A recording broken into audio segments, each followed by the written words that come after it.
Hello guys, പുതിയൊരു വീഡിയോയിലേക്ക്. അപ്പോൾ ഇന്നത്തെ നമ്മുടെ വീഡിയോ എന്ന് വെച്ചാൽ ഗൈസ് ഇന്ന് രണ്ട് അപ്ഡേറ്റ് ഒക്കെ ആയിട്ടാണ് വന്നിട്ടുള്ളത്. അപ്പം ഗൈസ് ആദ്യത്തെ അപ്ഡേറ്റ് എന്ന് വെച്ചാൽ MLS ഇൻ്റർ മിയാമി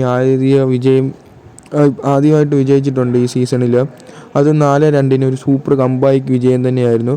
മെസ്സി 2 ഗോൾ അടിച്ചു ഗൈസ്, ഒരു അസിസ്റ്റും 2 ഗോളും ഉണ്ടായിരുന്നു ഗൈസ്. ഒർലാൻഡോ സിറ്റി എന്ന് പറയുന്ന ടീമുമായിട്ടായിരുന്നു കളിയുക. ഫസ്റ്റ് ഹാഫിൽ 2 ഗോളിൽ പുറകെ നിന്നിട്ട് സെക്കൻഡ് ഹാഫിൽ 4 ഗോൾ അടിച്ചാണ് ഇൻ്റർ മിയാമി ജയിച്ചത്. അതും മെസ്സിയുടെ 2 സൂപ്പർ ഗോൾ തന്നെയായിരുന്നു. ഒരു ഫ്രീ കിക്ക് ഗോൾ ഉണ്ടായിരുന്നു മെസ്സിയുടെ. ഗൈസ് മെസ്സിയുടെ 70ാമത്തെ ഫ്രീ കിക്ക് ഗോളും കൂടാണ് അത്. ഗൈസ് മെസ്സി മാജിക് ആയിരുന്നു ഇന്നലെ. സൂപ്പർ കളി എന്ന് പറഞ്ഞാൽ സൂപ്പർ കളിയായിരുന്നു മെസ്സിയെ സെക്കൻഡ് ഹാഫിൽ.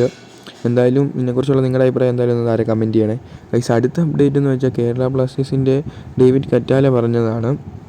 ഗൈസ് ഡേവിഡ് കറ്റാല ഇപ്പം തുറന്ന് സമ്മതിച്ചിട്ടുണ്ട്, കഴിഞ്ഞ ദിവസത്തെ തോക്കാനുള്ള കാരണം ഞാൻ തന്നെയാണെന്നാണ് ഡേവിഡ് കറ്റാല തുറന്ന് സമ്മതിച്ചിട്ടുണ്ട്.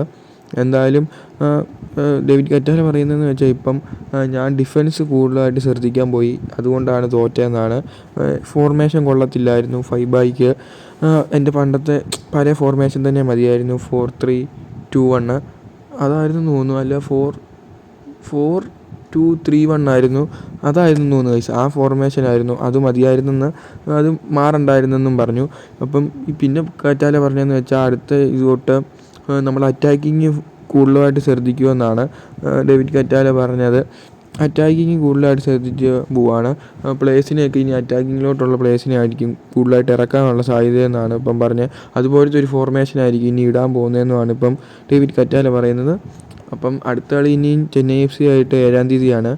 നിങ്ങളുടെ അഭിപ്രായമൊക്കെ എന്തായാലും ഒന്ന് കമൻറ്റ് ചെയ്യണേ. ഇപ്പം bye guys, thanks for watching.